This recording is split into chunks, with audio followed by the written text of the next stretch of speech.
Saludos, estimados estudiantes. Les habla su profesor de termodinámica, Alberto Martínez. Bienvenidos a esta clase número 3, en la cual daremos inicio al tema 2, denominado propiedades de las sustancias puras. Vamos a comenzar entonces con la definición de sustancia pura. Una sustancia pura es aquella que se caracteriza por poseer una composición química invariable. Eso significa que en cualquier punto donde usted se ubique de esa sustancia pura, la composición química debe ser la misma. Ejemplos de sustancia pura. El agua, en cualquiera de sus fases, la composición química es exactamente la misma, bien sea en fase sólida o si existe como líquido o como vapor. Una sustancia pura no necesariamente tiene que estar constituida por una sola sustancia. En este caso, el aire como gas lo denominamos o lo identificamos como una sustancia pura. Ahora bien, el aire en la fase líquida, si tuviésemos el aire condensado, el aire como líquido, ahí no constituye una sustancia pura, porque la composición química de cada uno de los gases que constituyen al aire, cuando pasan a la fase líquida, puede que algunos estén presentes y otros no, por la temperatura de condensación que tiene el aire. Entonces nosotros vamos a considerar el aire, aunque es una mezcla de gases, como sustancia pura, siempre y cuando se encuentre como gas. Pero en la fase líquida, el aire no constituiría una sustancia pura. Entonces, los sistemas termodinámicos con los cuales nosotros vamos a trabajar pueden estar constituidos por una sustancia pura o mezcla de sustancias puras, que es lo que se denomina sistema multicomponente. En este curso en particular vamos a trabajar con una sola sustancia pura, no nos vamos a meter con los sistemas multicomponentes. Bueno, tenemos por aquí lo que se conoce como regla de las fases. La regla de las fases establece la relación entre el número de variables independientes, lo vamos a denotar con la letra P, en un sistema, el número de fases en equilibrio, F, y el número de componentes del sistema, C.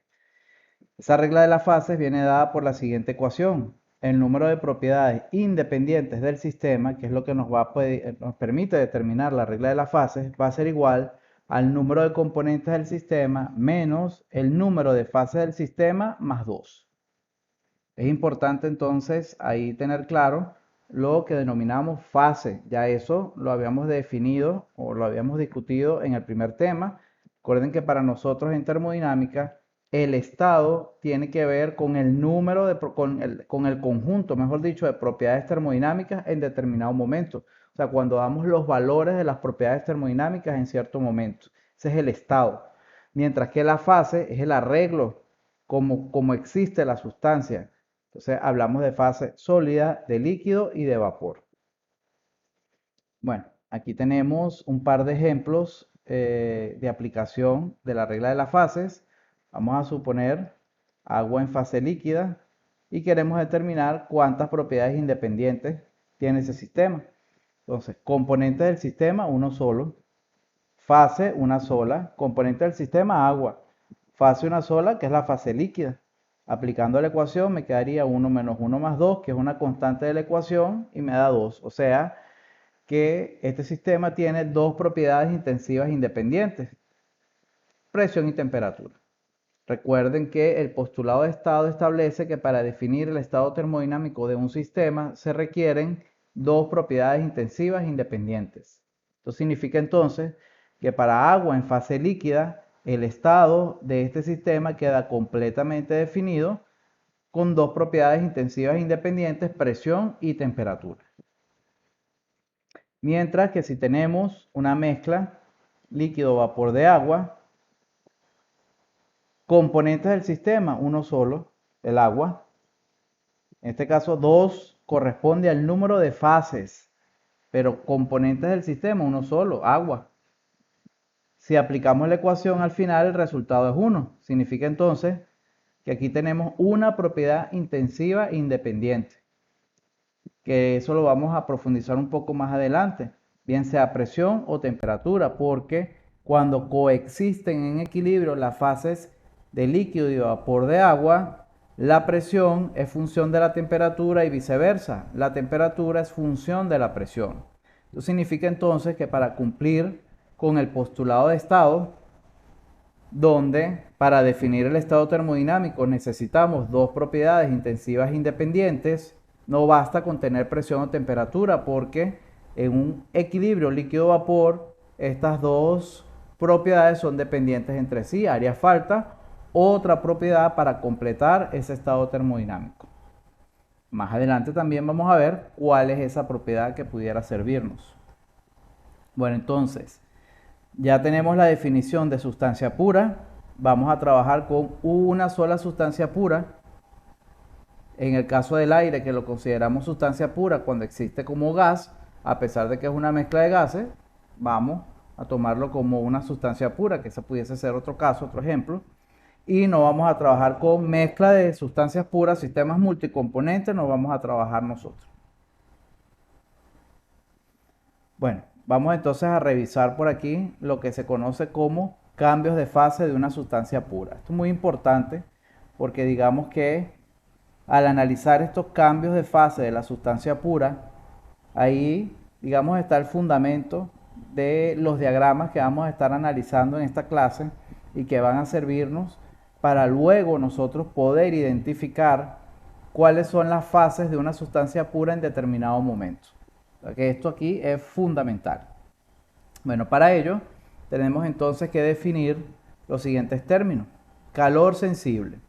Calor sensible es una interacción de calor mediante la cual una sustancia cambia su temperatura sin cambio de fase. O sea que el único efecto que tiene la interacción de calor en el sistema va a ser cambiar la temperatura de esa sustancia sin que ella cambie de fase. O sea que si se va a mantener la fase líquida, solo va a aumentar la temperatura, o la fase de vapor se mantiene la fase de vapor cambiando la temperatura. O sea que cada vez que tengamos una situación como esa, donde la sustancia utiliza el calor solo para cambiar de temperatura sin cambio de fase, esa interacción de calor asociada al proceso vendrá a ser o se conoce como calor sensible.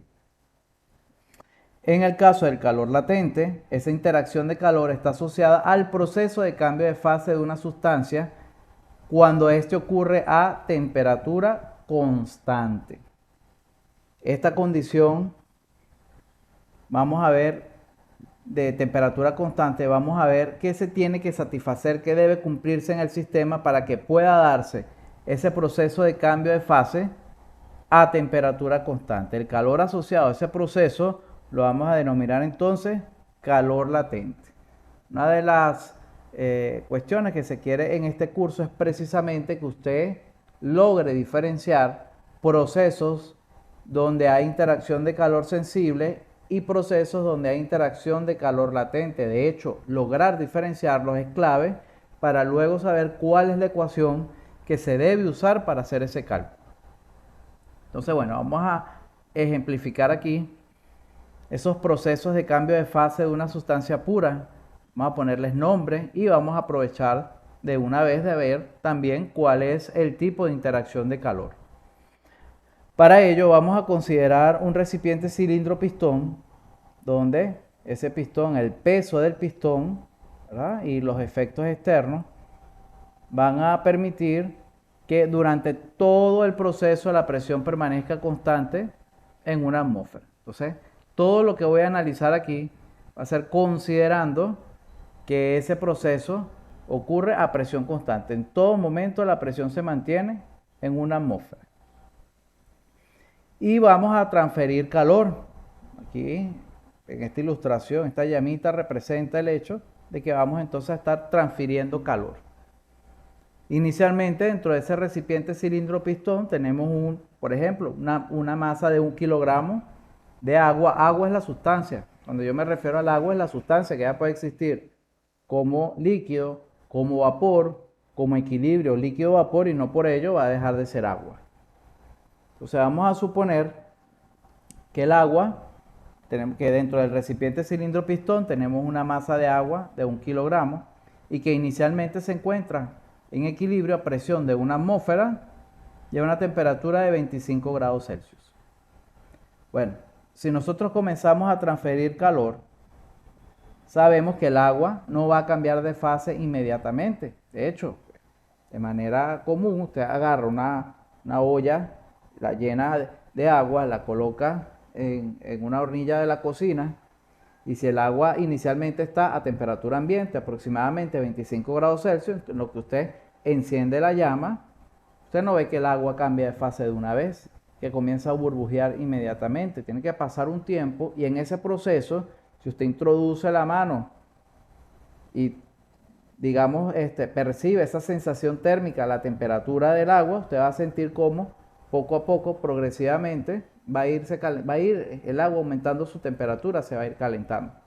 Entonces, en este caso, donde nosotros tenemos dentro del recipiente cilindro-pistón esa masa de 1 kilogramo de agua a 25 grados Celsius, una atmósfera, sabemos que al transferir calor, no va a comenzar el cambio de fase inmediatamente, sino que debe transcurrir un tiempo. Pero lo que sí sabemos es que manteniéndose la presión constante, al transferir calor, el agua va a ir aumentando su temperatura. Entonces, como la sustancia está en fase líquida, lejos del punto en el cual va a comenzar a ebullir o a cambiar de fase, esa condición recibe el nombre de líquido comprimido o subenfriado. Entonces, a presión de una atmósfera y 25 grados Celsius, como el agua está lejos de cambiar de fase cuando se le transfiere calor y existe como fase líquida, recibe el nombre de líquido comprimido o subenfriado. Al transferir calor, el efecto de esa interacción de calor va a ser aumentar la temperatura del agua sin cambiar de fase. En consecuencia, esa interacción de calor asociada al proceso, porque el calor no está asociado a un estado, el calor es una función de trayectoria. Usted no puede calcular calor en el estado 1 o calor en el estado 2. Usted calcula calor asociado al proceso 1 o 2. Esa interacción de calor en la cual, o a través de la cual el agua va a pasar de 25 grados Celsius y va a calentarse sin cambiar de fase, sería una interacción de calor sensible según la definición que vimos anteriormente. Entonces, ¿hasta dónde voy a calentar en este experimento? Bueno, transferimos calor al agua como líquido comprimido o subenfriado y va aumentando paulatinamente la temperatura. 25, 35, 45 y así sucesivamente.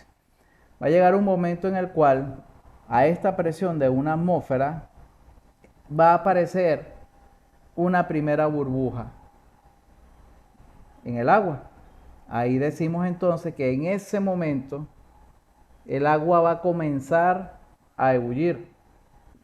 Sabemos entonces que a presión de una atmósfera, para que el agua ebulla, la temperatura tendrá que ser 100 grados Celsius. Ya eso después lo vamos a afinar un poquito más cuando logremos entrar a las tablas termodinámicas de las cuales hemos conversado antes.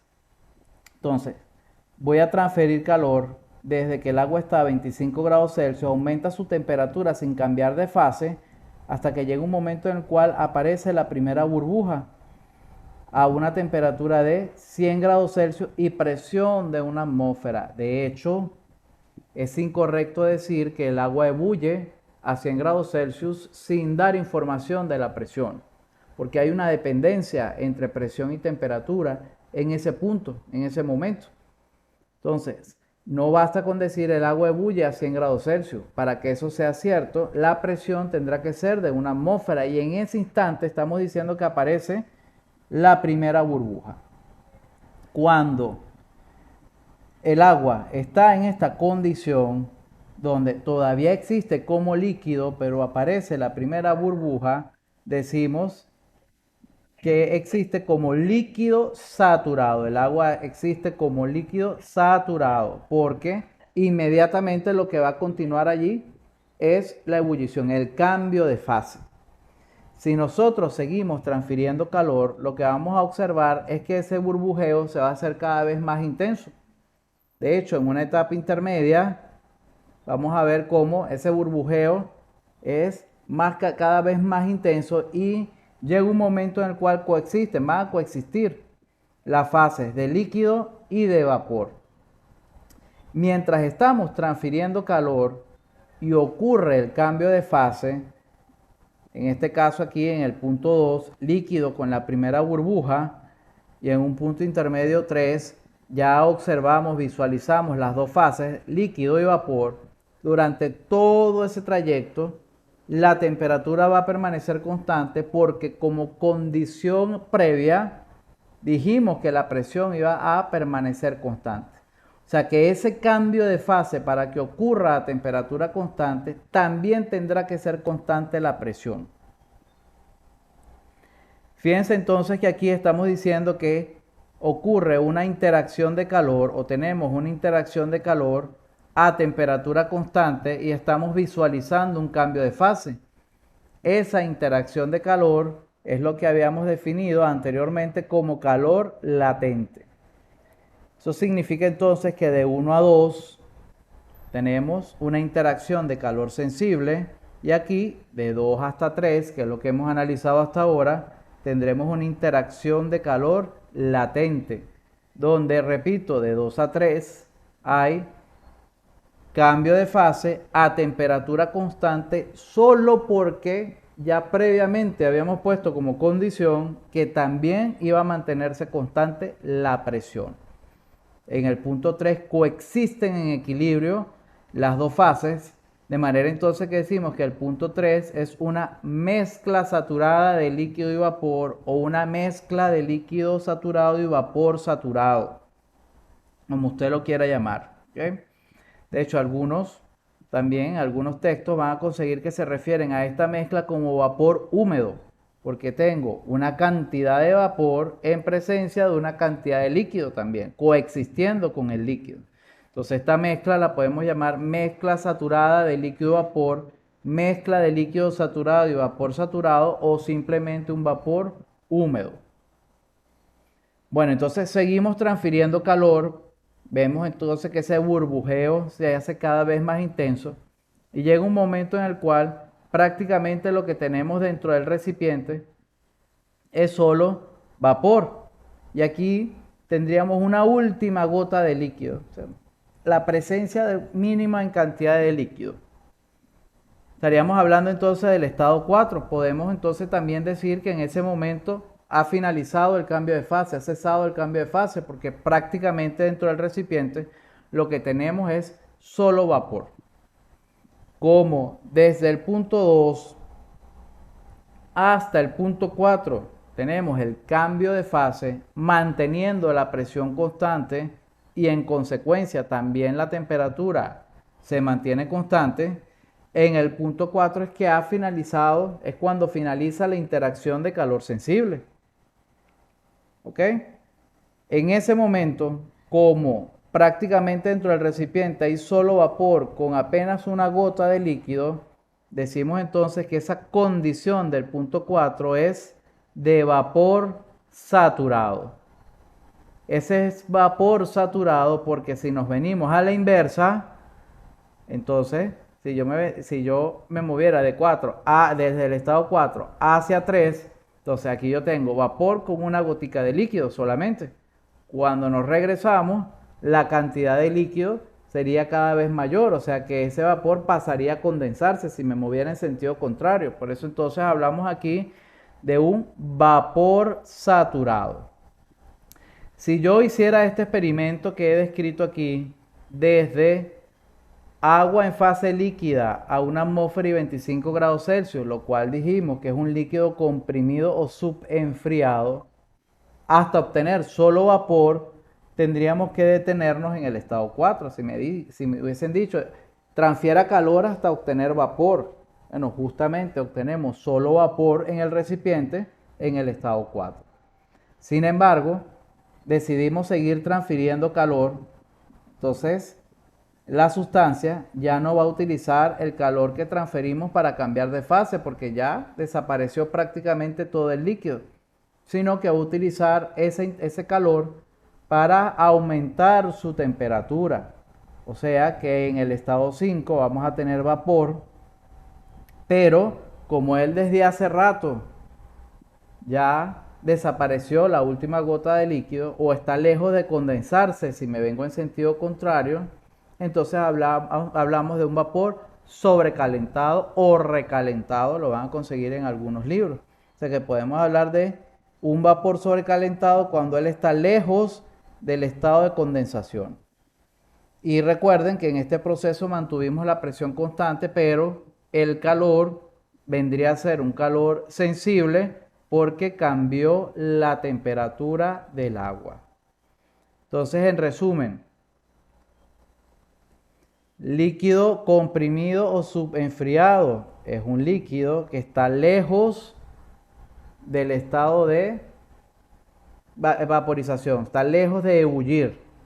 Transferimos calor, el agua utiliza ese calor para aumentar progresivamente su temperatura. Tendríamos entonces un calor sensible hasta que aparece la primera burbuja en el agua.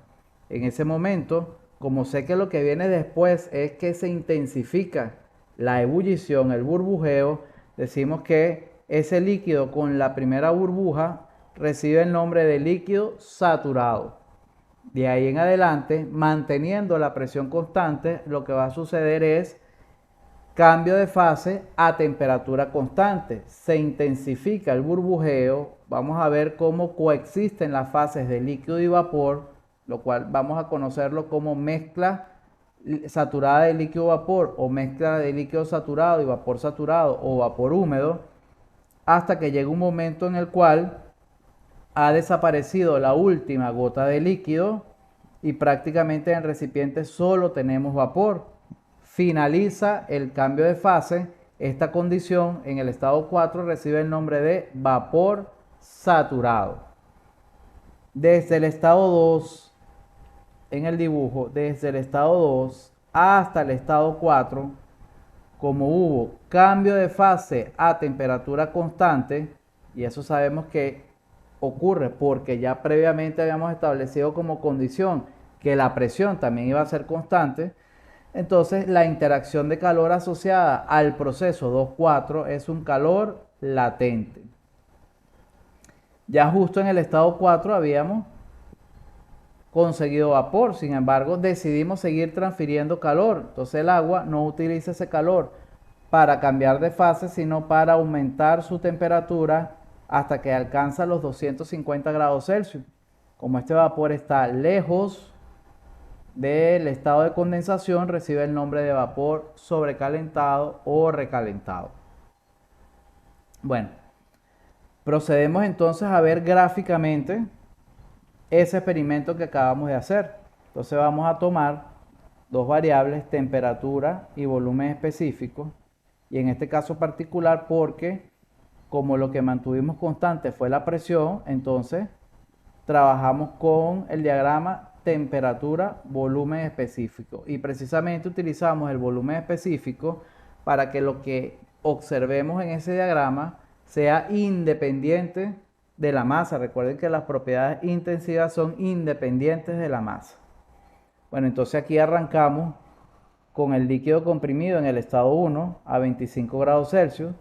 Progresivamente fue, bueno, no se los mencioné, pero a medida que íbamos haciendo ese proceso, por supuesto, que como cambia el arreglo molecular en el agua, al pasar desde la fase de líquido hasta el vapor, por supuesto, ahí esas partículas que constituyen el agua, pues van a ir expandiéndose, y lo que vamos a observar también en toda esa secuencia de procesos es que el pistón iba a ir subiendo poco a poco, o sea que vamos a ver también cómo aumentaba el volumen. Por eso ven aquí en el diagrama que a medida que aumenta la temperatura también aumenta el volumen. Justo en el estado 2, cuando aparece la primera burbuja, estamos en estado de líquido saturado a 100 grados Celsius, y de ahí en adelante se mantiene la temperatura constante. Tenemos un punto intermedio de mezcla líquido-vapor, y en el estado 4, que denominamos vapor saturado, entonces ahí habíamos visto que prácticamente solo lo que teníamos era vapor, solo tenemos vapor con una última gota de líquido, y de ahí en adelante, al transferir calor, lo que observamos fue aumento progresivo de temperatura manteniendo la fase de vapor.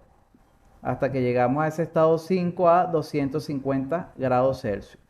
Todos los puntos que se ubican sobre esta línea que estoy marcando aquí, que estoy indicando con el cursor, todos esos puntos están a una presión constante de una atmósfera, porque esa fue la condición que establecimos para este experimento. O sea que todos los puntos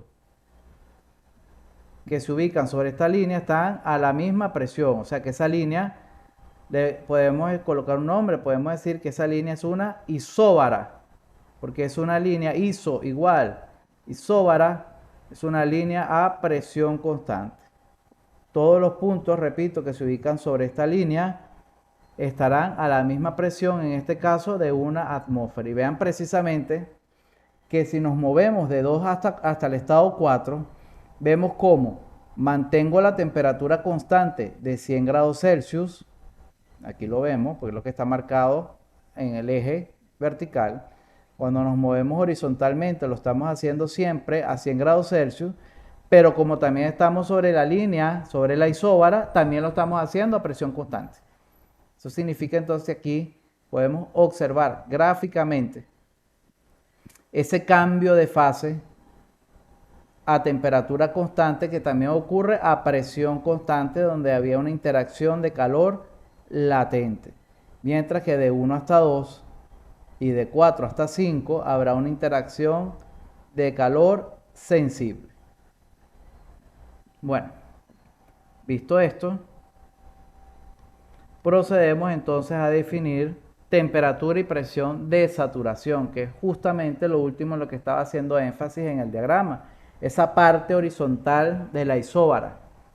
Bueno, decimos entonces que temperatura de saturación a una presión dada es la temperatura a la cual una sustancia pura cambia de fase, mientras que presión de saturación a una temperatura dada es la presión a la cual una sustancia pura cambia de fase. Ah, bueno, muy bien. Me voy aquí arriba entonces. Si sigo este ejemplo, aquí visualizo a qué temperatura ocurre el cambio de fase cuando la presión es una atmósfera. A 100 grados Celsius.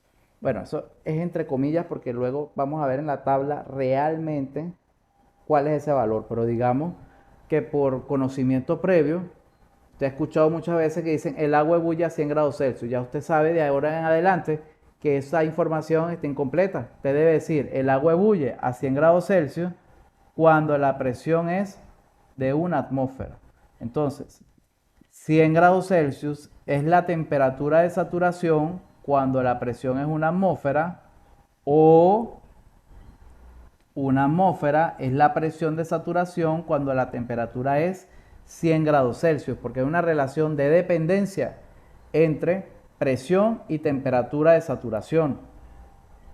Cuando hay cambio de fase, podemos decir entonces que la sustancia se encuentra a presión y temperatura de saturación al mismo tiempo. Cuando coexisten las fases de líquido y de vapor, la sustancia está simultáneamente a presión y temperatura de saturación, que en este caso 100 grados Celsius sería la temperatura de saturación a presión de una atmósfera, o una atmósfera es la presión de saturación a la temperatura de 100 grados Celsius.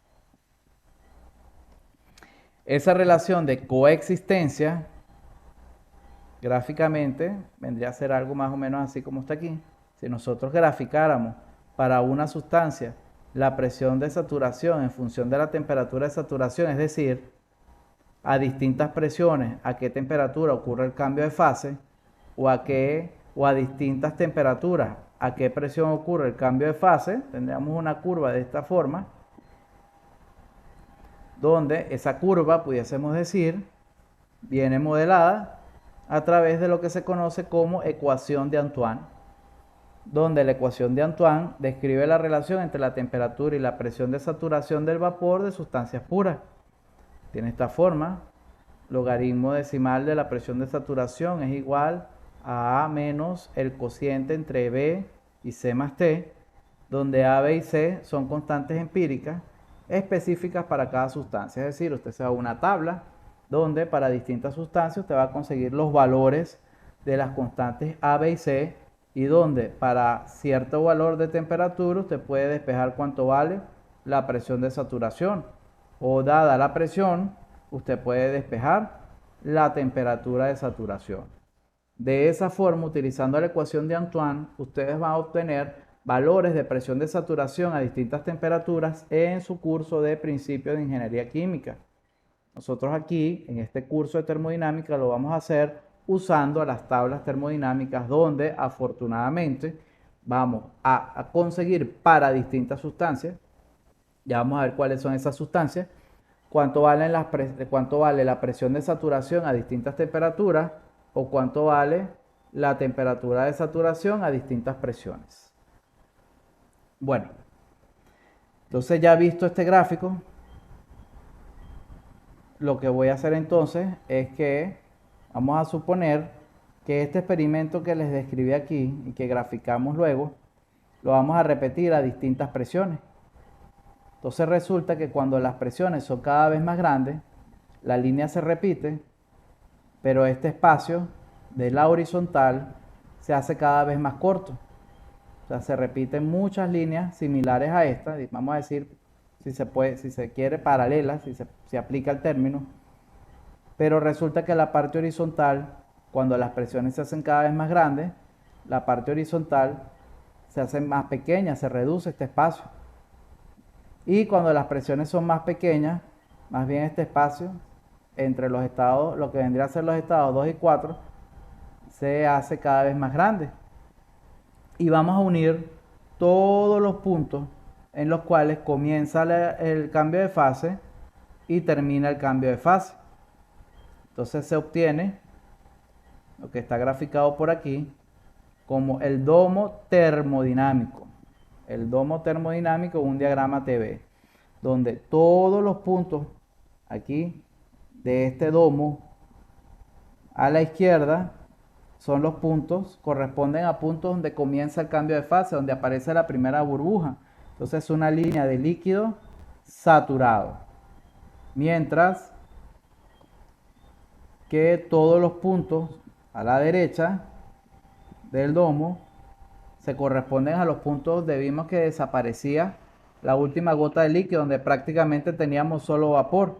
Entonces esta línea de este lado se corresponde a estados de vapor saturado. Aquí están las líneas que cortan al domo, que habíamos denominado isóbara, y observen que a medida que la isóbara está más arriba, donde estamos diciendo que la presión es más grande, a medida que la isóbara está más arriba, la presión es mayor. Vean cómo la zona horizontal de mezcla líquido-vapor del cambio de fase se hace cada vez, mientras subo, se hace cada vez más pequeño este espacio. O sea que todos los estados dentro del domo donde usted se ubique, coexisten las fases de líquido y de vapor. A la izquierda de la línea de líquido saturado tenemos la zona de líquido comprimido o subenfriado. A la derecha de la línea de vapor saturado tendríamos la zona de vapor sobrecalentado o recalentado. Y justo en el punto máximo del domo tenemos un puntico que lo denominamos punto crítico, porque ahí prácticamente en la condición del punto crítico ahí no logramos diferenciar el líquido del vapor. O sea, no logramos ver que coexisten las fases de líquido-vapor, sino que a la condición del punto crítico, usted pasa directamente de la zona de líquido comprimido a vapor sobrecalentado. No vemos cómo en el cambio de fase, en la condición crítica, van a coexistir las fases de líquido y de vapor. Y por encima del punto crítico, de presión y temperatura crítica, por aquí, bueno, algunos lo denominan región fluida, porque ahí no distinguimos la fase, ¿okay? Y las propiedades, o el comportamiento, mejor dicho, de esas propiedades por encima del punto crítico, eso no lo podemos distinguir. Nosotros en este curso no vamos a ver cómo es ese comportamiento. Entonces, esta isóbara no tiene la parte horizontal, y las que están por arriba tampoco las tendrían, porque ahí no vamos a distinguir la fase. Entonces, esta isóbara la denominamos isóbara crítica, porque es la isóbara que pasa por el punto crítico. Estas isóbaras están por debajo del punto crítico si tienen la parte horizontal donde coexisten las fases del líquido-vapor en equilibrio. Bueno, por aquí hay un detalle que me había faltado, se los iba a mencionar y lo brinqué, que justamente en este diagrama TV, cuando usted se mueve vertical hacia abajo y lee los volúmenes específicos, el estado 2, que es el del líquido saturado, para el líquido saturado suele utilizarse el subíndice F para distinguir el volumen específico o cualquier otra propiedad del líquido saturado. Se utiliza subíndice F y luego en el estado 4, si nos movemos verticalmente hacia abajo, leeríamos entonces el volumen específico del vapor saturado. Para las propiedades del vapor saturado se suele utilizar el subíndice G. Este subíndice F y G provienen del alemán. ¿Okay? Esto lo pueden leer, hay una referencia sobre ello en el Cengel. Entonces, bueno, en algún momento llegué a escuchar a alguien que se refería a esta F como volumen del fluido y a la G como volumen del gas. En mi opinión, eso no es correcto, porque en todo caso, en el estado 4 tenemos vapor saturado y no necesariamente un vapor y un gas van a ser iguales. De hecho, más adelante vamos a ver que hay unas diferencias entre un gas y un vapor. Y BF como volumen específico del fluido. Bueno, pero es que realmente nosotros hemos manejado, sabemos que un fluido puede ser un líquido o puede ser un gas. Entonces, mejor nos referimos a BF como el volumen específico del líquido saturado y ABG como el volumen específico del vapor saturado.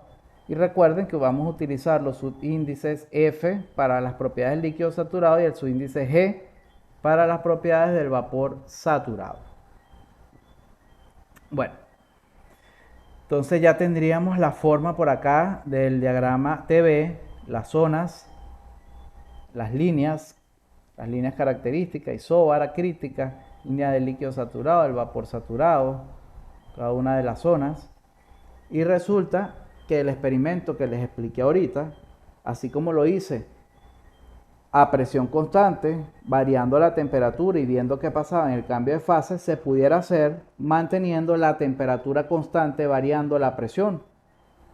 Una manera de variar la presión pudiera ser pues ir colocando lentamente algunas pesas muy pequeñas, lentamente sobre el pistón que hagan que la presión varíe. Recuerden que nosotros trabajamos en condición de cuasi equilibrio, por lo tanto habría que ir colocando pesas muy lentamente sobre la cara superior del pistón para que la presión aumente, pero mantenemos la temperatura constante. Es lo que queremos hacer en ese experimento, hacer un experimento similar al que ya expliqué, pero yo se los expliqué variando la temperatura, manteniendo la presión constante. En este caso tendríamos que variar la presión manteniendo la temperatura constante.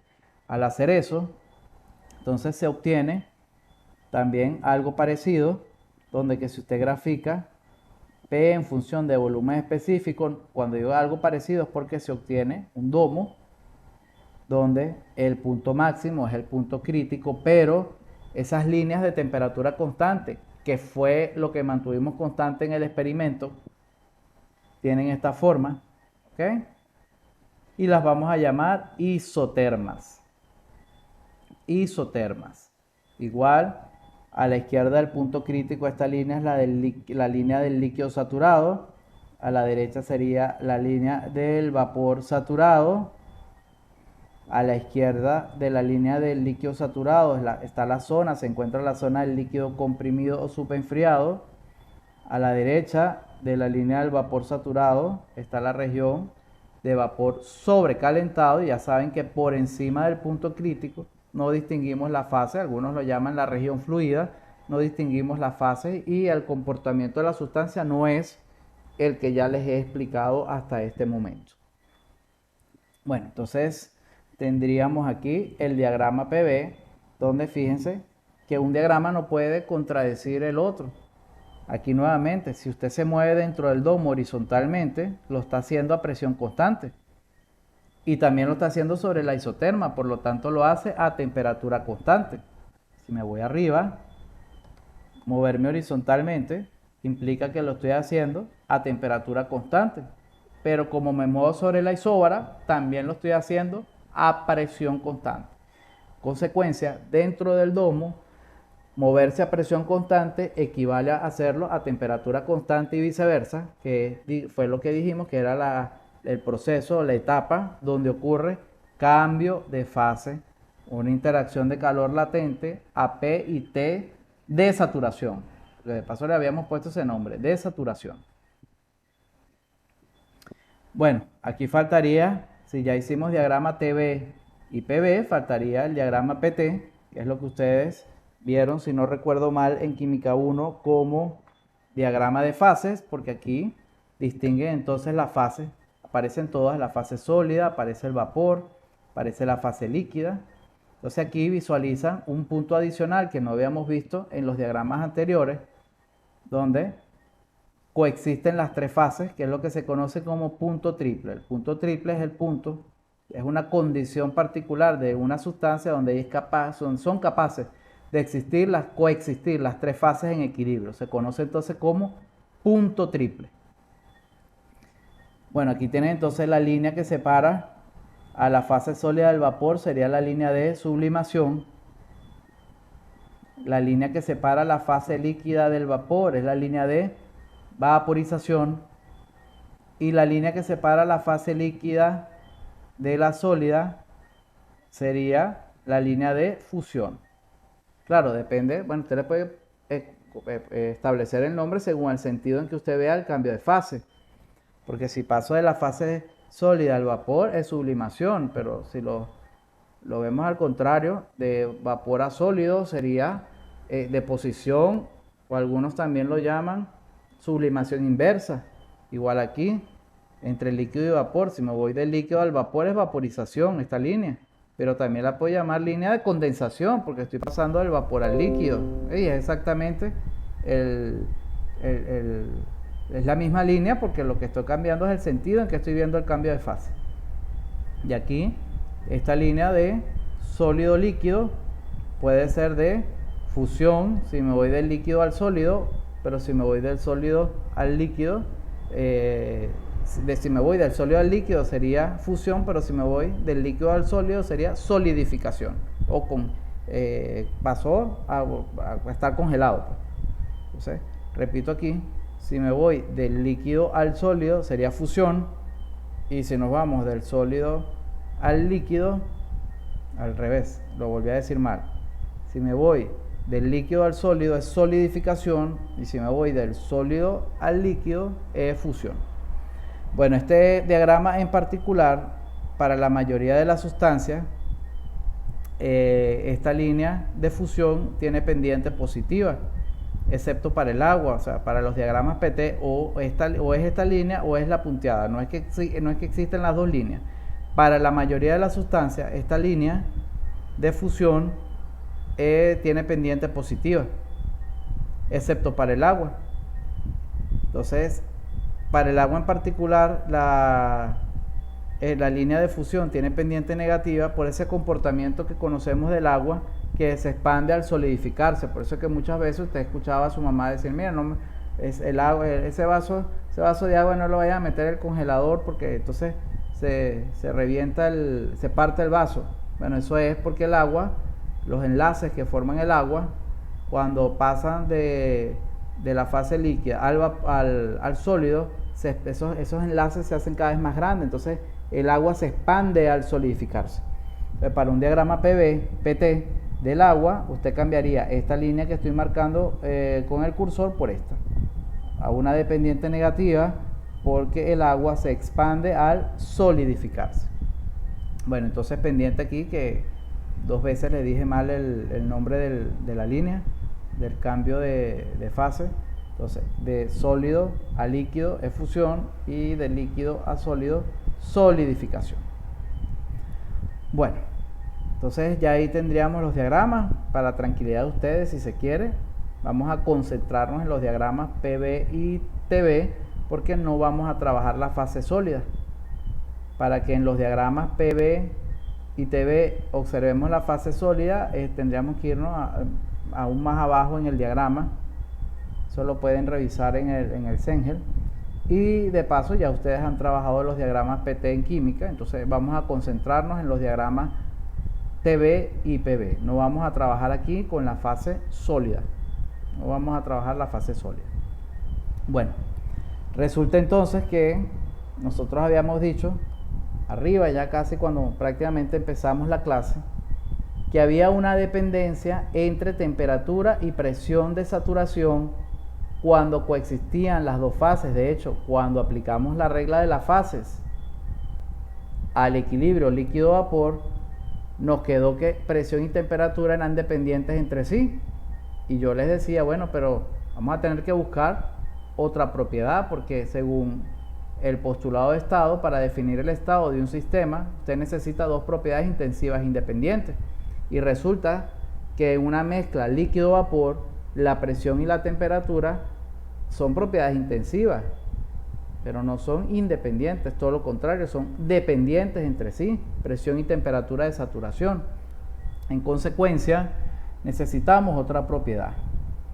Bueno, esa otra propiedad que conseguimos para trabajar la mezcla líquido-vapor es lo que conocemos como calidad.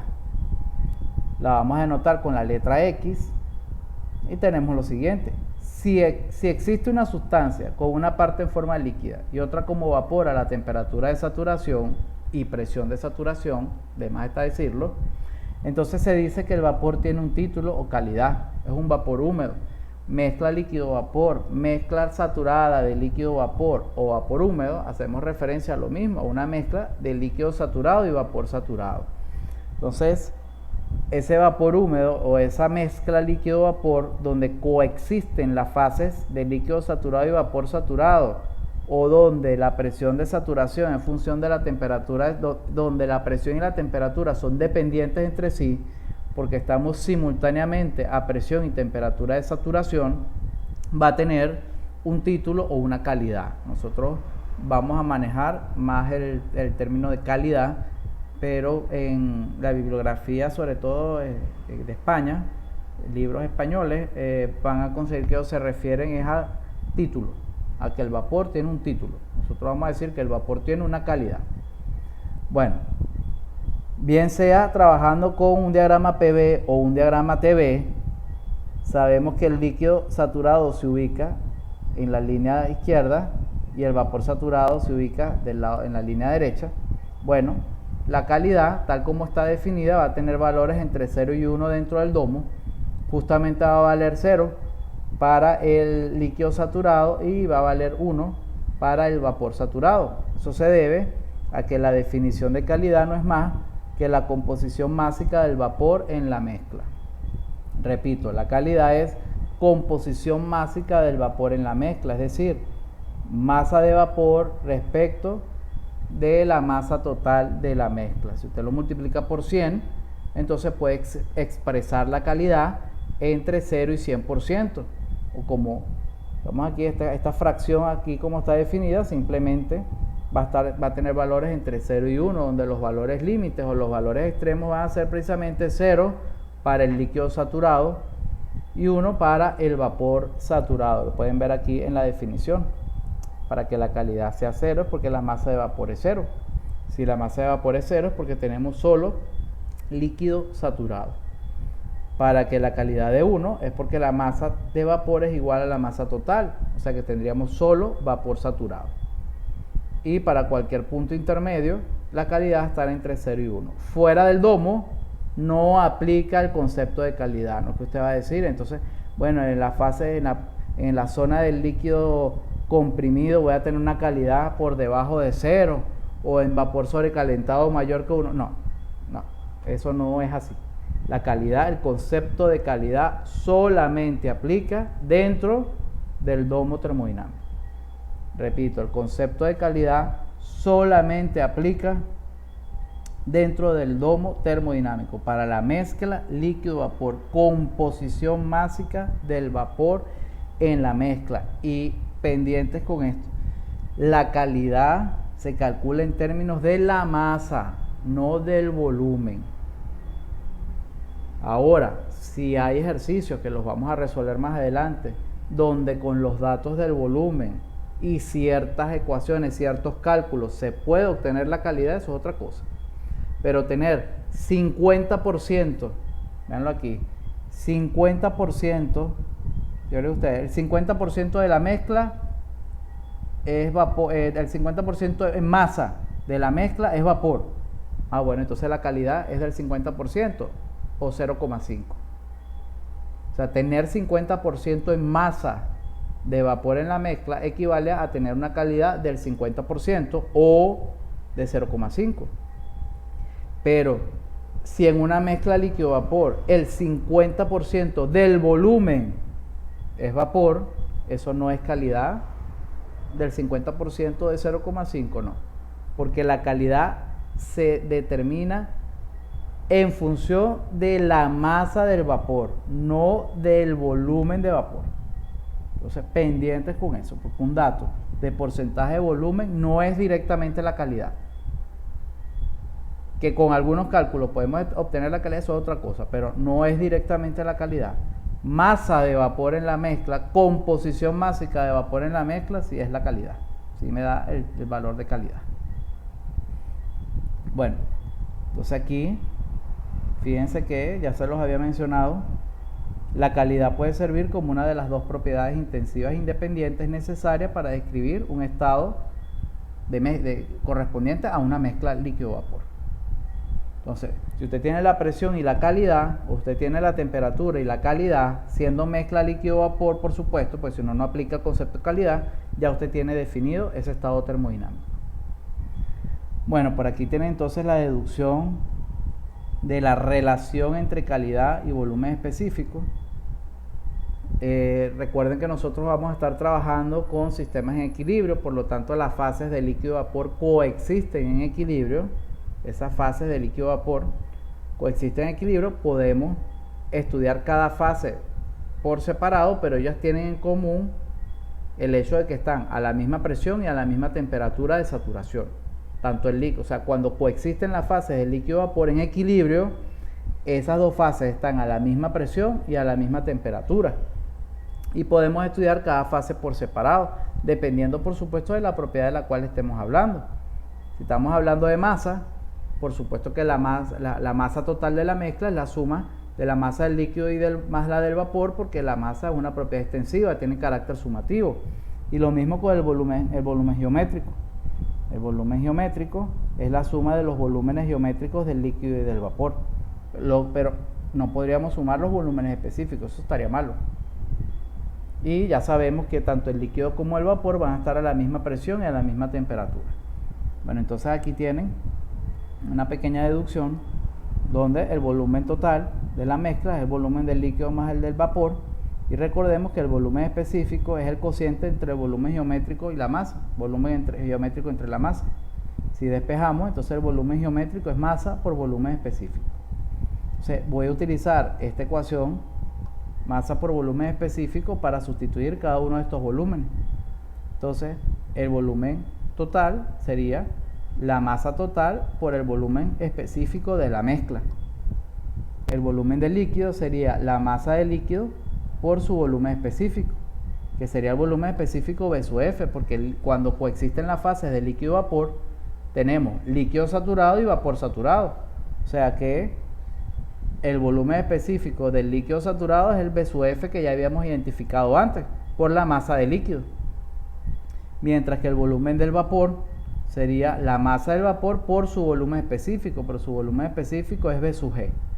Recuerden que utilizamos los subíndices F y G para referirnos al líquido, a la propiedad del líquido saturado y vapor saturado respectivamente.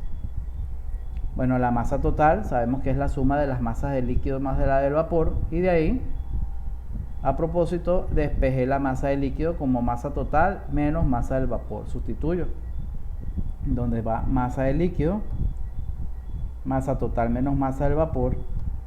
Toda esa ecuación la voy a dividir entre la masa total.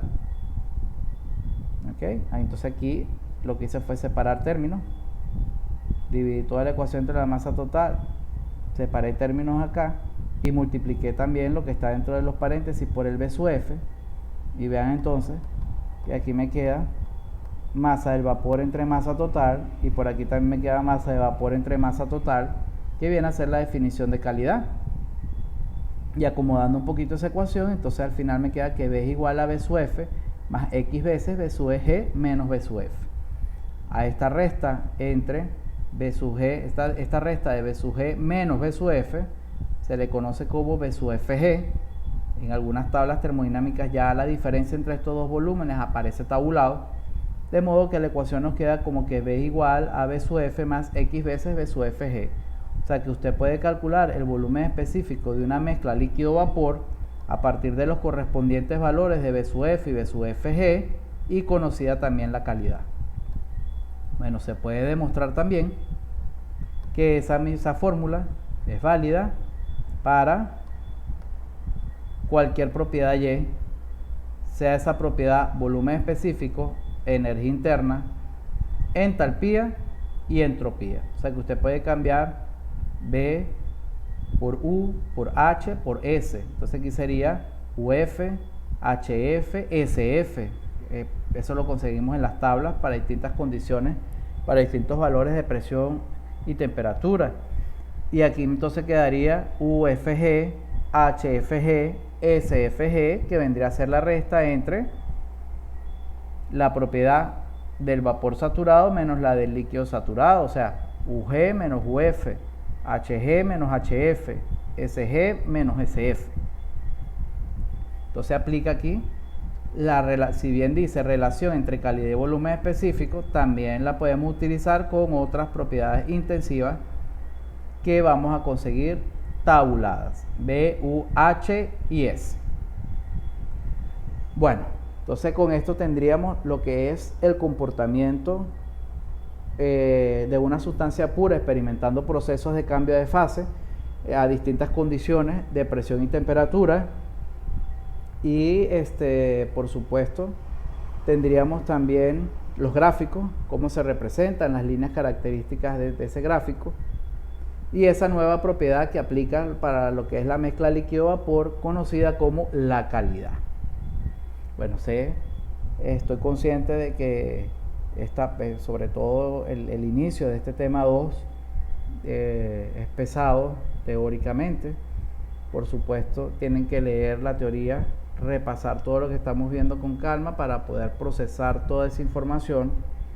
Pero bueno, hay que seguir avanzando, y en este caso particular, para poder cerrar lo que sería esta clase, tenemos que revisar dónde vamos a encontrar esas propiedades termodinámicas, dónde las vamos a conseguir.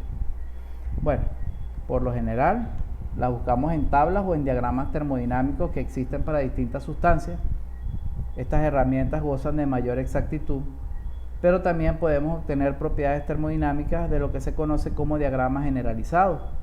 El problema de los diagramas generalizados es que no existe uno para cada sustancia, sino que es uno para todas las sustancias prácticamente. Entonces nosotros, esos diagramas no tienen tanta exactitud. Entonces se utilizan es para estimar propiedades. Nosotros vamos, en este tema número 2, vamos a trabajar con un diagrama generalizado que también se conoce como carta de compresibilidad generalizada, diagrama Z, presión reducida, temperatura reducida. Ya eso lo vamos en su momento a definir. Bueno, ¿qué conseguimos en las tablas termodinámicas? Presión, temperatura, B, U, H y S. Conseguimos propiedades intensivas, y bueno, estas de aquí que las estoy resaltando, B, U, H y S, las conseguimos en forma de propiedad específica, precisamente para que, sin importar la masa con la cual nosotros estemos trabajando, podamos tomar esos valores de las tablas. Bueno, hay muchas tablas también, muchachos, donde a veces no aparece la energía interna. Eso es porque en los análisis termodinámicos, esto fue planteado por el profesor Mollier, era frecuente en el análisis de las turbinas, era frecuente encontrarse con este término U más PB. Entonces, en su momento, ¿verdad? El profesor Molière planteó que, bueno, esta combinación de U más PV, ¿verdad? Tiene unidades de energía, si lo revisan, va a tener unidades de energía, y decidieron llamarlo entalpía, H. Entonces usted va a ver como en muchas tablas, en lugar de aparecer U, aparece H. Pero entonces usted lo que tiene que recordar esta relación de que H es igual a U más PV. Muchas veces el término H lo asocian al calor. Entonces usted le pregunta quizás a un ingeniero y le dice, mira, entalpía, no, entalpía es calor. Hay que tener mucho cuidado con eso, porque sí hay ciertos procesos donde la entalpía sirve para determinar el calor, si se quiere, si es posible afirmarlo, es una medida del calor, pero no siempre va a ser así. Entonces, más bien H es una propiedad termodinámica que no arbitrariamente, por conveniencia, se definió como U más PV, ya que en el análisis de las turbinas, el profesor Molière se dio cuenta de que, bueno, muchas veces aparecía este término U más PV. Entonces, bueno, decidieron llamarlo entalpía. Si en alguna tabla no aparece la energía interna, pero si aparece la entalpía, entonces usted aplica la ecuación, la despeja la energía interna de ahí, U es igual a H menos PV. Y para distintas sustancias, usted va a conseguir por ahí diagramas. Bueno, ya vimos cómo más o menos es la forma de los diagramas TB y PB, pero también y el PT, y se pueden construir también diagramas pH, HS y TS. De hecho, se consiguen diagramas para distintas sustancias de donde usted puede extraer valores numéricos, información de los diagramas HS. pH se utiliza mucho en los sistemas de refrigeración. Más adelante vamos a ver un diagramita pH. Vamos a hacerlo, siempre me gusta mostrarles ese diagrama pH. Y ya para el tercer parcial vamos a plantear unos diagramas TS. ¿Ok? Bueno, entonces ya de aquí lo que nos resta es, por supuesto, irnos a las tablas termodinámicas. Ya las vamos a ver. Vamos a revisarlas con cierto detenimiento. Y bueno, ahí, antes de pasar a eso, hay dos aspectos adicionales que quiero revisar por acá. ¿Cómo vamos a hacer para identificar las fases presentes de una sustancia pura? Bien sea a partir de un diagrama PV o, como está aquí más abajo, un diagrama TB con valores, yéndonos a las tablas. ¿Okay? Bueno, yo creo que en este caso me parece más conveniente que revisemos la estructura de las tablas. Vamos a ver. Y luego nos venimos entonces cómo identificar las fases presentes de una sustancia pura. Me voy a ir un momento a las tablas. Aquí están. Entonces, bueno, aquí tienen factores con estas tablas que estoy pasando, en algún momento las vamos a utilizar también, pero me voy a ir a las tablas ya donde vamos a obtener las propiedades en la región de saturación o fuera del domo también. ¿Okay? Entonces lo primero que conseguimos aquí es para agua.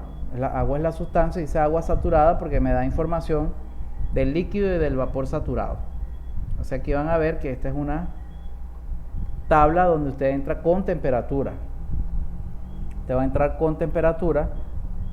La temperatura, vean que tiene separación más o menos constante, excepto la primera línea. ¿Ok? Entonces, poco a poco, ¿verdad? Va usted viendo los distintos valores de temperatura e inmediatamente en la columna derecha usted va a conseguir presión de saturación. Entonces, este es el valor de presión para que ocurra el cambio de fase a la temperatura con la cual nosotros estamos entrando. O sea que para que el agua cambie de fase a 20 grados Celsius, la presión debe ser de 2,3392 kilopascal. Para que el agua cambie de fase a 50 grados Celsius, la presión debe ser 12,352 kilopascal. Y así sucesivamente. Fíjense entonces que aquí, para que el agua ebulla a 100 grados Celsius, la presión debe ser 101,42 kilopascal, que es ligeramente superior a la presión de una atmósfera, porque recordemos que una atmósfera de presión equivale a 101,325 kilopascal. O sea, que eso que dijimos de que el agua ebulle a 100 grados Celsius a una atmósfera de presión, hay que afinarlo un poquito porque no es exactamente 100 grados Celsius, es un poquito menos. Ya eso lo vamos a determinar en otra tabla. Bueno, ¿qué más nos vamos a conseguir en esta tabla? Bueno, los correspondientes valores de volumen específico del líquido y del vapor saturado, la energía interna específica del líquido y del vapor saturado, pero vean que también aparece UFG de una vez, que sería la resta de la propiedad del líquido y del vapor saturado, e igual sucede para la entalpía y para la entropía. Específicamente aquí, si me detengo un momento en esta columna, que es el HFG, bueno, este HFG también lo vamos a conocer como entalpía de vaporización. Esta diferencia HFG, muchas veces se refieren a ellas como la entalpía de vaporización. Entonces, HF sería entalpía del líquido saturado, HG sería entalpía del vapor saturado, y la resta, HG menos HF, que aparece aquí en esta columna HFG, también se conoce como entalpía de vaporización. Bueno, para establecer estas tablas termodinámicas se tuvo que haber tomado un nivel de referencia. Todas las tablas termodinámicas tienen valores de referencia. Es posible que cuando usted trabaja con tablas de un libro y las compara con las de otro libro, haya ciertas diferencias, y puede que esa diferencia sea porque las tablas tienen niveles de referencia distintos. A veces es un poco complicado entender lo de los niveles de referencia. Ya cuando hagamos algún ejercicio, prefiero entonces en ese momento profundizar un poco más en lo del nivel de referencia, pero el nivel de referencia de esta tabla en particular lo vemos que es precisamente la temperatura de 0,01 grados Celsius para el líquido saturado, porque vean que precisamente esa propiedad se hizo cero, ¿ok? Esa propiedad es prácticamente cero aquí. Entonces ese sería el nivel de referencia. Entonces ya en su momento les voy a explicar un poco mejor eso del nivel de referencia en la tabla. Y para el agua, particularmente esta última fila que aparece aquí, se corresponde, no siempre es así, tienen que visualizar la tabla. Para el agua, aquí lo vemos, que en esta última fila aparecen unos ceros. Esos ceros se corresponden con las propiedades SFG, HFG y UFG.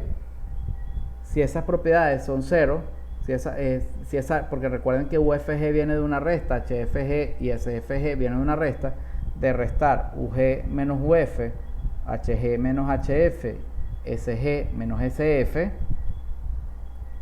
para que esa resta de cero, porque estos dos valores son iguales, el del líquido y el del vapor saturado, y eso sucede en el punto crítico.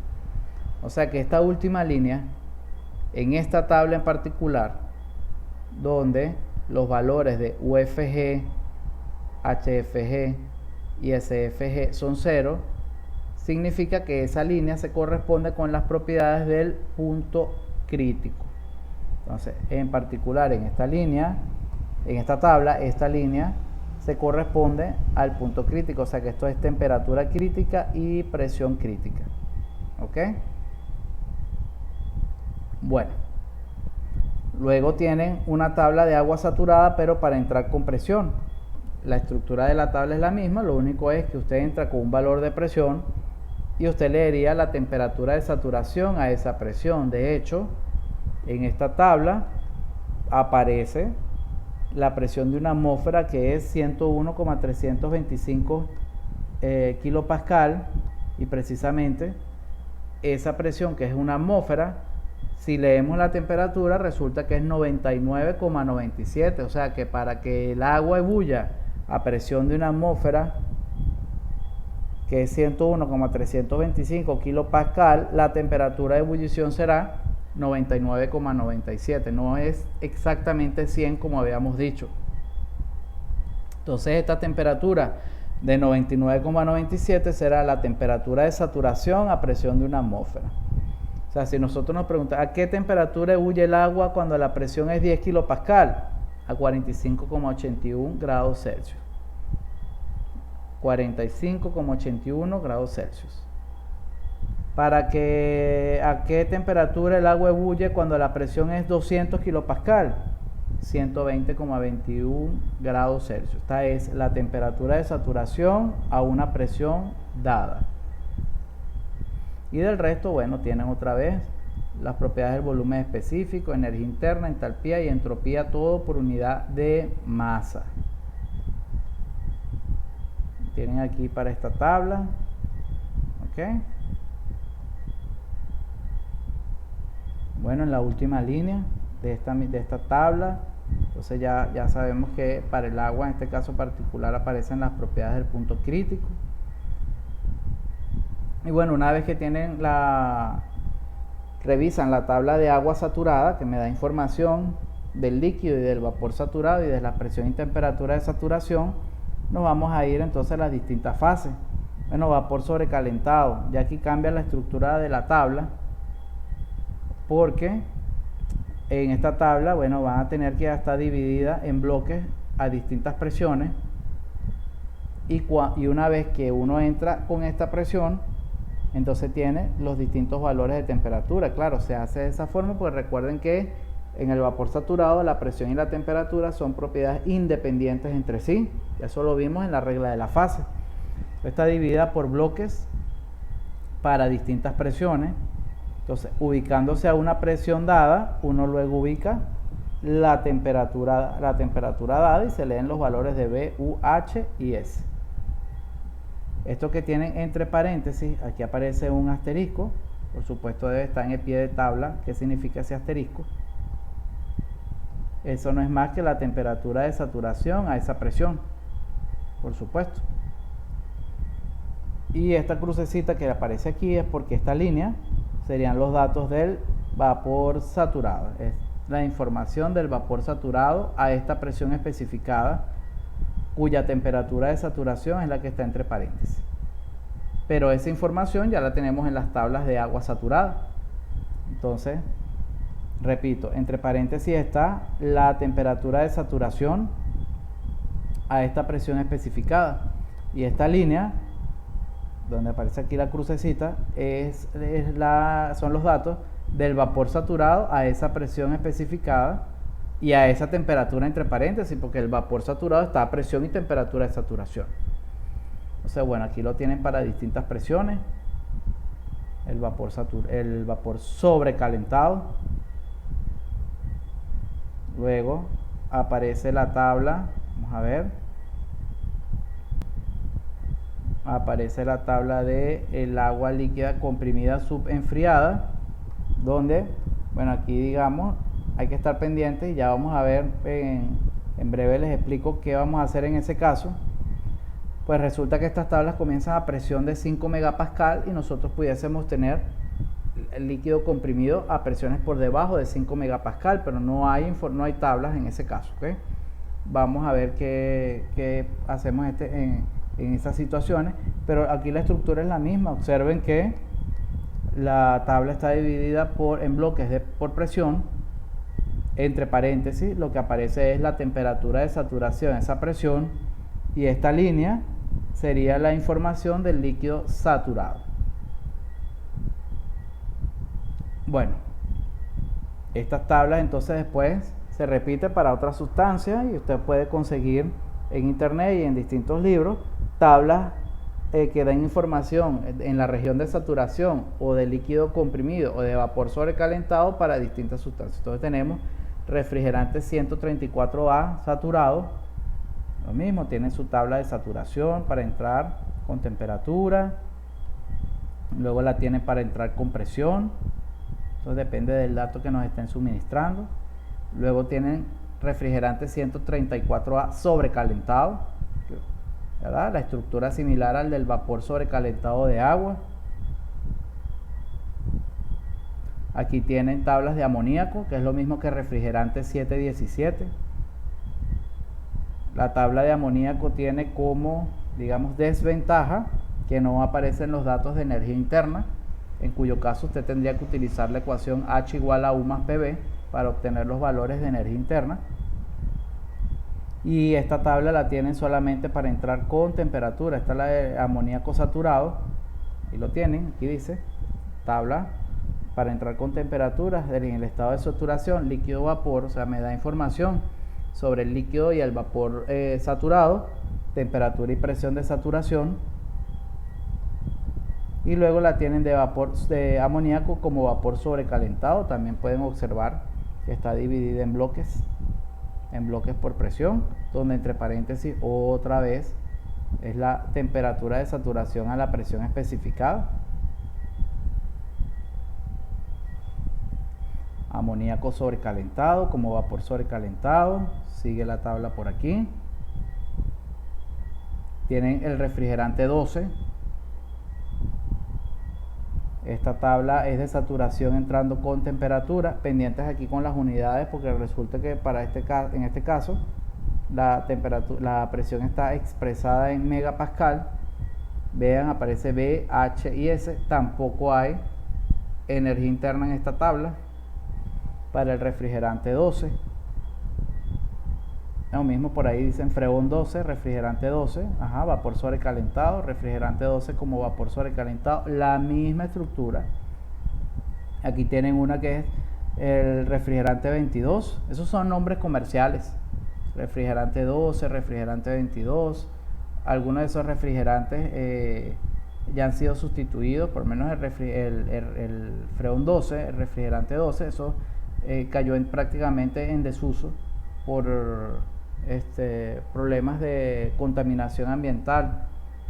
Muchos de esos refrigerantes que se usaban antes, ellos su estructura era a base cloro, y sabemos que el cloro hace daño a la capa de ozono. Entonces se eliminó el uso del refrigerante 12. Sí supe en varios casos que en la época, bueno, todavía estamos en crisis, pero en la época de crisis anterior, como los refrigerantes se hicieron muy costosos y algunos eran muy difíciles de conseguir, entonces aquí en Venezuela en algunas partes se retomó el uso del refrigerante 12, pero eso no debe ser. Bueno, entonces aquí tienen refrigerante 22, la tabla de saturación. Hay que saber leer estas tablas porque vean que aquí en el caso del volumen específico me dice que el valor está multiplicado por 10 a la 3, o sea que este valor que está expresado aquí, 0,6833, ya está multiplicado por 10 a la 3, o sea que el valor verdadero habría que tomar este valor y dividirlo, ¿okay?, entre 10 a la 3 o multiplicarlo por 10 a la menos 3. Ya cuando hagamos ejercicio vamos a resaltar esto, ¿ok? Entonces esta sería la tabla de saturación para el refrigerante 22 entrando con temperatura. Tienen la tabla entrando con presión y la tabla para vapor sobrecalentado de refrigerante 22 a distintas presiones. Y ya está ahí. Más adelante en el compendio de tablas se repite más o menos para, no con todas las sustancias, ahí van a conseguir agua y refrigerante 134A para el sistema inglés. Ahí en el sistema inglés no está incluido ni el R12, ni el R22, ni el amoníaco. Entonces recuerden que habíamos hablado de que para efectos de evaluación solo íbamos a trabajar con el sistema internacional, o sea que no tienen que imprimir las tablas del sistema inglés. Para estudiar, por supuesto, sí pueden resolver ejercicios del sistema inglés, pero sería solamente para agua y para refrigerante 134A. Bueno, entonces esta es la estructura de las tablas. Por aquí arriba hay una tabla, esta donde miren, aquí tienen el nombre químico del R134A, para que lo conozcan. Tienen por aquí el nombre químico del R12, que no aparece aquí en esta tabla, el R22. Bueno, entonces ahora sí, sabiendo cómo es la estructura de las tablas, sí me puedo ir entonces a esta parte donde queríamos ver cómo identificar las fases presentes de una sustancia pura. Para ello vamos a suponer entonces que me dan un valor de presión, ¿ok? y vamos a ver, y un valor, sí, vamos a ver un valor de temperatura. Me dan un valor de presión que es P, se llama P, que para los tres puntos A, B y C que quiero identificar son iguales, es la misma presión, y me dan tres temperaturas diferentes. ¿Ok? Bueno, vamos a ver entonces qué pasa. En el diagrama que visualizamos, muchachos, vamos a tratar aquí de que me quede el diagrama, ¿ok? Junto con cada caso. Bueno, ¿qué observamos en el punto A? El punto A está presión P, y justo por el punto A pasa esta isoterma, que es la isoterma T1. Pero vean la isoterma T2. Si yo sigo horizontal con a presión P hasta que llego al domo, atención aquí, esto es muy importante. Si a presión P yo me muevo horizontal hasta que llego al domo, justo por este punto, por ahí pasa una isoterma, que es la isoterma que he identificado como T2. Esta isoterma T2 vendría a ser la temperatura de saturación a la presión P. Repito, si me muevo horizontal hasta que llego al domo, hasta el estado de líquido saturado, justo por aquí pasa una isoterma. Esta isoterma es la que he identificado como T2. Todos los puntos sobre esta isoterma están a la temperatura T2. Pero cuando estamos dentro del domo, esa temperatura T2 vendría a ser la temperatura de saturación a presión P. Porque en esta horizontal aquí estamos a T2 y a P, o sea, a P de saturación y temperatura de saturación en la mezcla líquido-vapor. Y de una vez usted a esa temperatura T2 lee los correspondientes valores de B sub F y B sub G, o a esta presión P, usted entra a la tabla, obtiene la temperatura de saturación que sería T2, y a esa presión P lee los correspondientes valores de B sub F y B sub G. Repito, estoy a presión P. Si en el diagrama yo me muevo horizontal hasta que llego al líquido saturado, justo por el líquido saturado, por ese estado, pasa una isoterma que la he llamado T2. Esta isoterma que pasa por el estado de líquido saturado y de vapor saturado a presión P, esta isoterma es la temperatura de saturación a la presión P. Porque si me muevo aquí horizontalmente, estoy a P y T2. O sea, presión y temperatura de saturación, porque estamos en la mezcla líquido-vapor. Eso significa entonces que si en la tabla de saturación entramos a valor P, a presión P, deberíamos leer T2, que es la temperatura de saturación, y de una vez los correspondientes valores de B sub F y B sub G a presión P. Me voy al estado A entonces. El estado A está a presión P, pero por el estado A pasa una isoterma que se llama T1. Claramente observamos que T1 es menor que T2, y T2 es la temperatura de saturación a presión P. En consecuencia, el punto A, que está a presión P y temperatura T1, ¿qué va a hacer usted? Usted, con la presión P, que es la presión del estado A, entra a la tabla de saturación y va a buscar la temperatura de saturación a presión P. Eso me va a dar el valor T2. ¿Cómo tiene que ser la temperatura de A respecto de la temperatura de saturación para que sea líquido comprimido? Menor. De esa manera usted va a saber. ¿Okay? ¿Cómo va a saber usted que tiene un líquido comprimido? A presión P busca la temperatura de saturación, que en este caso es T2. Si la temperatura T1 es menor que la temperatura de saturación, entonces es porque esa isoterma T1 es esta que estoy indicando aquí con el cursor. Entonces usted entra a la tabla a presión P, busca la temperatura de saturación. Si la temperatura de su estado A es menor que la temperatura de saturación correspondiente a presión P, usted tiene un líquido comprimido. ¿Qué más observan aquí en el estado A? Bueno, que su volumen específico es menor que el volumen B sub F. Esa también nos sirve para identificar que es líquido comprimido. Y eso aplica no solamente para volumen específico, aplica también para vapor, para entalpía, para entropía y para energía interna. ¿Ok? Para V, U, H y S.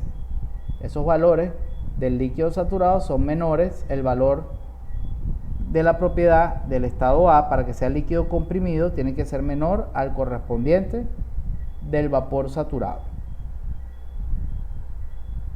Me voy al vapor sobrecalentado. Voy a dejar la mezcla líquido-vapor de último.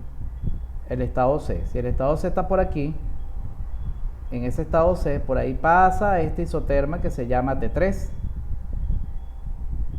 Evidentemente, vemos que T3 es mayor que T2. T2 es la temperatura de saturación a presión P. O sea que el estado C, el punto C está a presión P y a temperatura T3. Pero como T2 es la temperatura de saturación a presión P, podemos concluir que para un vapor sobrecalentado, la temperatura tiene que ser mayor que la de saturación a la presión dada.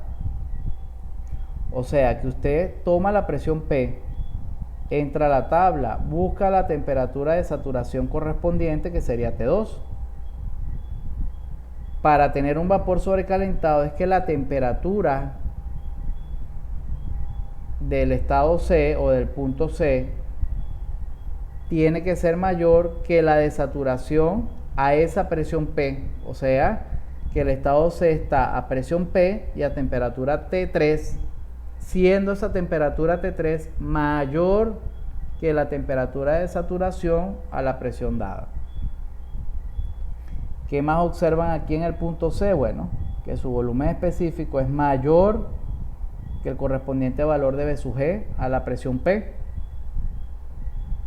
Entonces, bueno, eso aplica no solamente para el volumen específico, sino también para energía interna, para entalpía y entropía específica.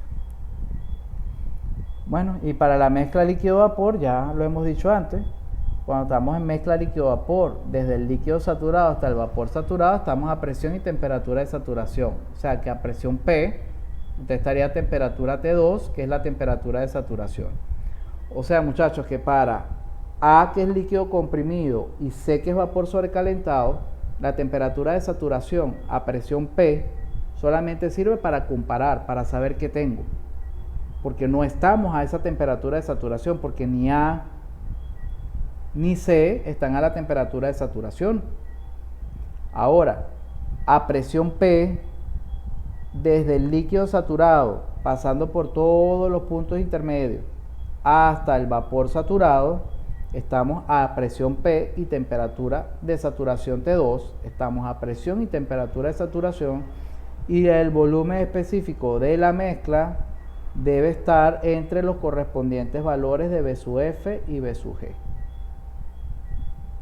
Y eso aplica no solo para volumen específico, sino también para energía interna, entalpía y entropía. Bueno, ¿qué más tienen por aquí?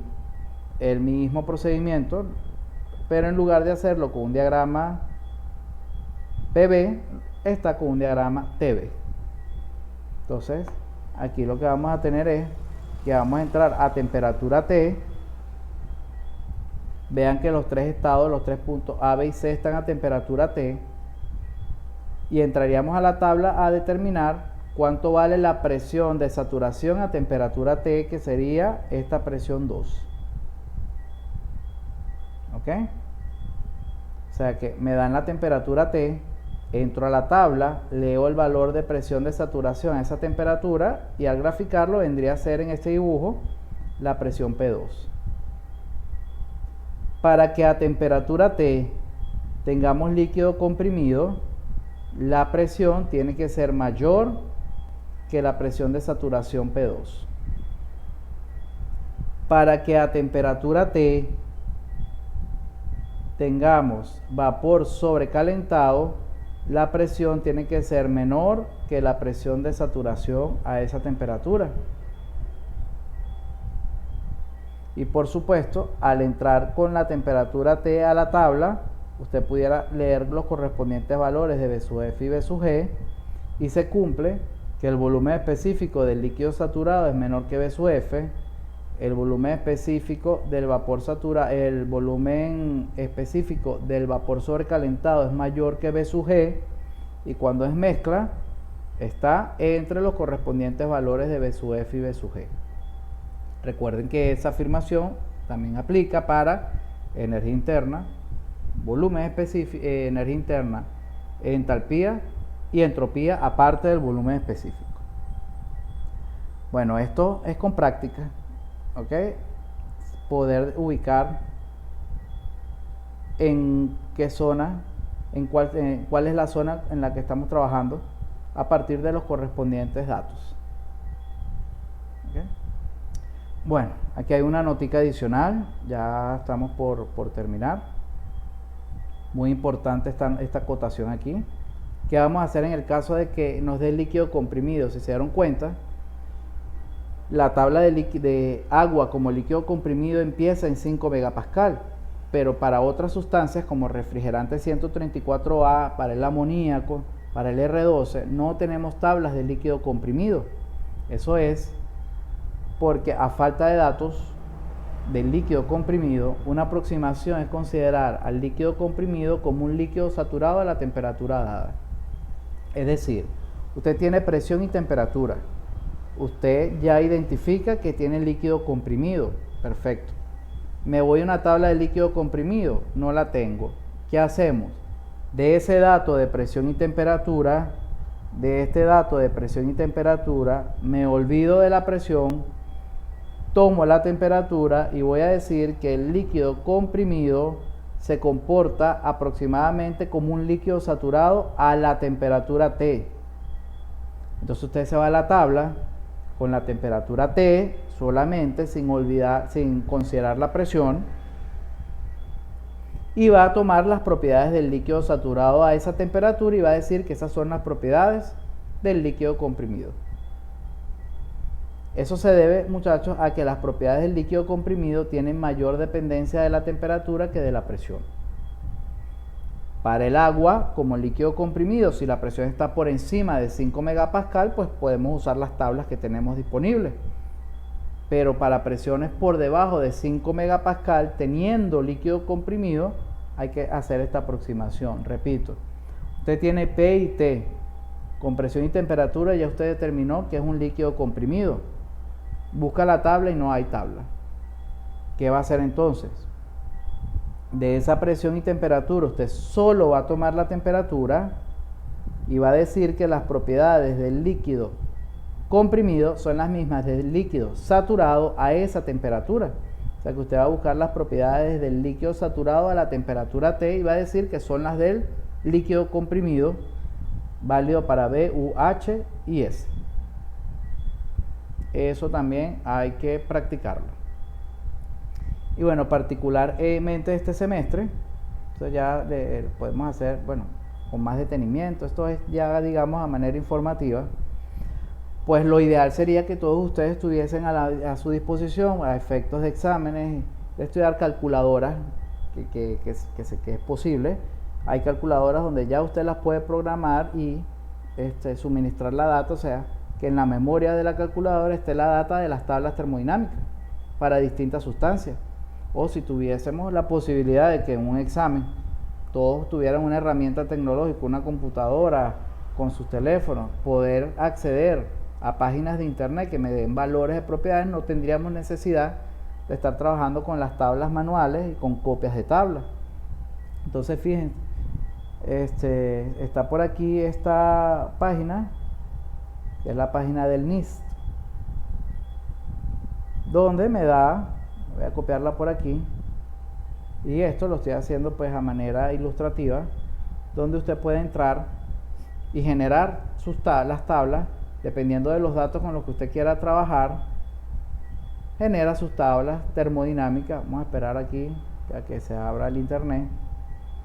generar sus tablas termodinámicas de saturación para el vapor sobrecalentado, para el líquido comprimido de distintas sustancias. Vamos a ver por aquí.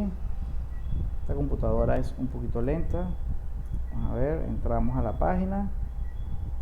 Yo ahí les anoté, vamos a verlo por aquí, yo aquí les anoté unos pasos. Sería cuestión de que ustedes se pusieran a indagar un poco en la página, a trabajar, para que se den cuenta de que, por supuesto, con toda la tecnología que tenemos ahora, pues existen herramientas que nos pudieran facilitar el trabajo, pero que nosotros tenemos limitación y no nos queda sino más que trabajar con las tablas que tenemos impresas, hacer ciertos procedimientos, ¿verdad? Ok, ¿verdad? Vamos a ver. Bueno, creo que hay un problema aquí, no me permite entrar a la página, a pesar de que hay internet. Les debo esto entonces, porque ya por supuesto no puedo detener la grabación, pero en lo que tengo oportunidad se los voy a mostrar, ¿ok? Porque me interesa que visualicen eso. Bueno, aquí tienen unos pasos, entonces queda pendiente, porque ya el video se ha hecho bastante extenso y no, por ese detalle ahí no puedo detener la grabación. Bueno, entonces, en resumidas cuentas, definición de sustancia pura. Vamos a trabajar con una sola sustancia, con sistemas constituidos por una sola sustancia pura, no una sola sustancia, constituido por una sola sustancia pura. Regla de las fases, para ver cuántas propiedades intensivas contamos, ¿verdad? Para distintas situaciones. Definición de calor sensible y latente. Diagramas TB y PT con sus distintas líneas y zonas. Definición de presión y temperatura de saturación. Concepto de calidad que aplica solamente para mezcla líquido-vapor dentro del domo. Y por supuesto ya irnos a las tablas termodinámicas para identificar, para obtener valores de propiedades e identificar las distintas fases que podemos tener presentes.